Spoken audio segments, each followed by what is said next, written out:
Malgré des programmes d'action pour la préservation des zones humides, la pression sur ces milieux se poursuit. Parmi celles-ci, les mares, très petites zones humides souvent connues uniquement des voisins, ont connu un déclin prononcé. 50% des mares ont disparu depuis 1950.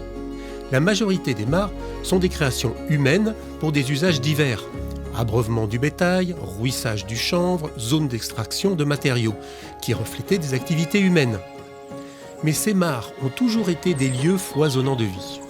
La biodiversité, voilà un atout des mares auquel on ne faisait pas attention, mais qui est indéniable. Car chaque mare, avec ses conditions propres, d'ensoleillement, de sol, d'apport en eau, offre des conditions de vie pour des espèces végétales et animales différentes.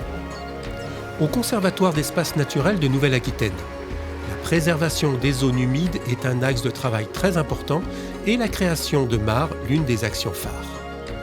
Ainsi, le CEN a creusé ou fait creuser 200 mares depuis 1997.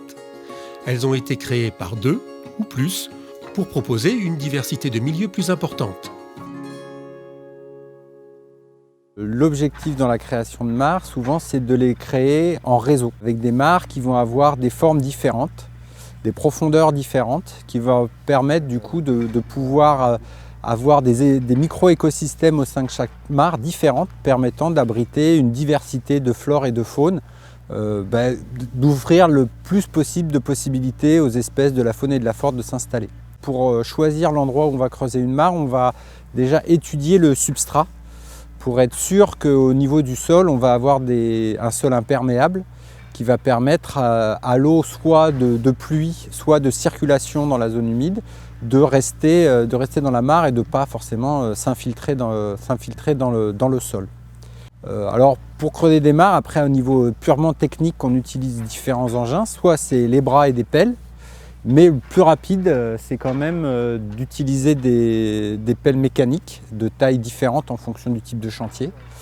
L'objectif de la mare, c'est qu'on ait quand même une profondeur de mare assez importante pour avoir un niveau d'eau important, pour que ça puisse durer relativement longtemps dans la saison avec l'évaporation, mais pas forcément un niveau d'eau trop grand. Donc l'objectif, c'est de faire des mares plutôt circulaires ou en forme de haricot, avec un endroit avec une profondeur d'eau maximum et autour soit des paliers et puis enfin une zone de pente douce qui va permettre à l'eau de se réchauffer assez rapidement au printemps dans ces zones-là, qui vont permettre notamment à tout ce qui est tétard de grenouilles ou de crapauds d'aller pouvoir se réchauffer et puis manger des micro-organismes végétaux qui s'y développent.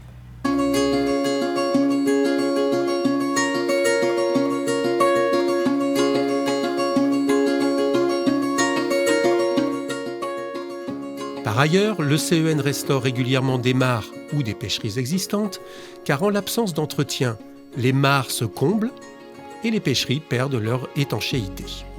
Ces petites zones d'eau libre, ainsi créées, permettent à un grand nombre d'espèces de venir s'installer. Vous allez me dire, les moustiques par exemple. S'ils sont effectivement présents, tous leurs prédateurs arrivent en même temps. Les grenouilles et les crapauds se nourrissent d'insectes. Les libellules et leurs larves aquatiques sont de redoutables prédatrices des larves de moustiques, ainsi que des autres petits organismes aquatiques. Vous avez déjà observé le balai des hirondelles qui passent et repassent au-dessus des mares et des zones humides ? C'est parce qu'elles y chassent les insectes volants. Vont aussi s'installer de nouvelles plantes. Le plantain d'eau pousse sur les berges à faible profondeur et supporte d'être exondé en fin d'été. Les potamots vont s'installer dans des zones un peu plus profondes, car ils sont particulièrement bien adaptés avec leurs feuilles flottantes et leurs pédicelles qui s'ajustent à la hauteur d'eau.